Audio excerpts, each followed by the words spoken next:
For the last 2 weeks, Simon has been trying to lose weight.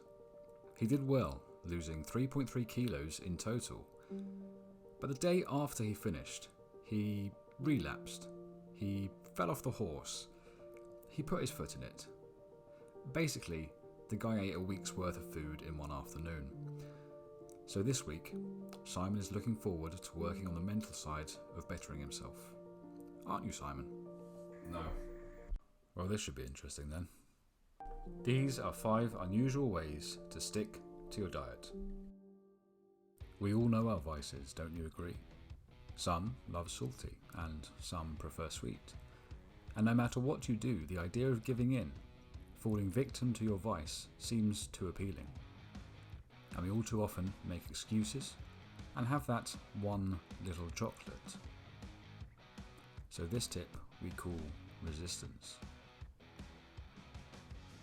Simon, tell us, what is your most beloved vice? Terry's chocolate orange.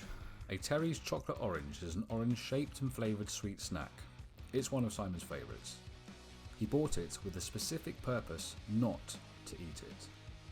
He was under strict instructions to place it somewhere he would see every day and make up to each morning, and to know that he wasn't going to give in to his temptation. The week went by and many attempts were made on the life of the orange, but Simon said no every time. The purpose of this is to make it easier for Simon to say no to other vices throughout the day, having gained the momentum of denying himself a slice of this in the morning. So, how did you get on, Simon? It was alright actually. Saying no to that orange in the morning made me feel better about saying no to things throughout the day. I always thought that I could just have that when I got back home, but yeah, it helped. Tip number 2, the supporter.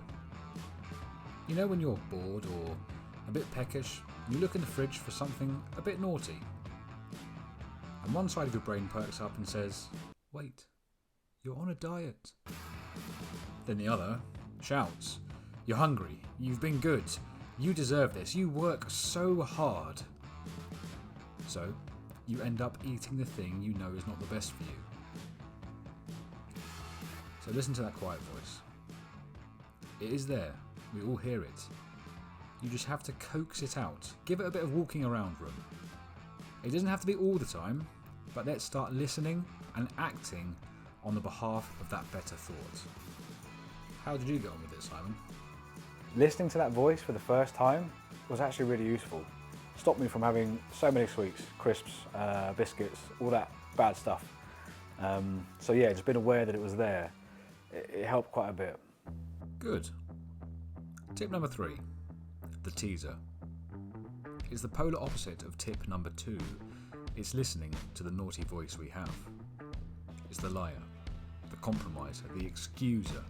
It will use any reason it can to make you give in and give up. It's the one that says, let your hair down, you deserve it. Listen to that voice, but take a stand. Take a stand against that weak thought and do it knowingly.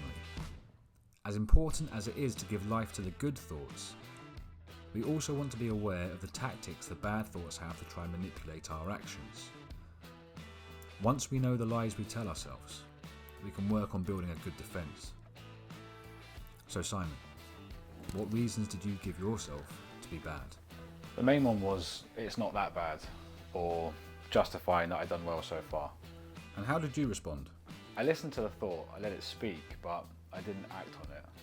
He's doing well, isn't he? Just wait till tip number 5. Tip number 4, the perspective. Do you ever do well during the week, but as soon as Friday comes, you go into weekend mode? It's the mode where takeaways are okay, and you feel like you can slack off a bit and we'll start again on Monday. You've had a long week and you need to indulge. Let's take that perspective and flip it on its head. You've had a long week. You've done well. The weekend is your reward, sure, but reward yourself by being better than you were in the week. Eat good, nutritious foods that are going to nourish your body. It's time to recharge, to fuel up the right way. Think of it like a pit stop for your body. Simon, how was your weekend?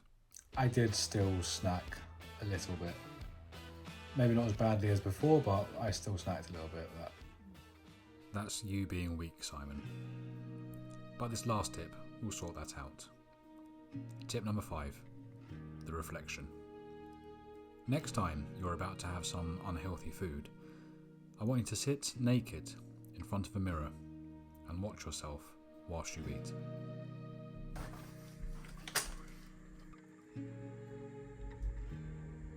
I'm never doing that again.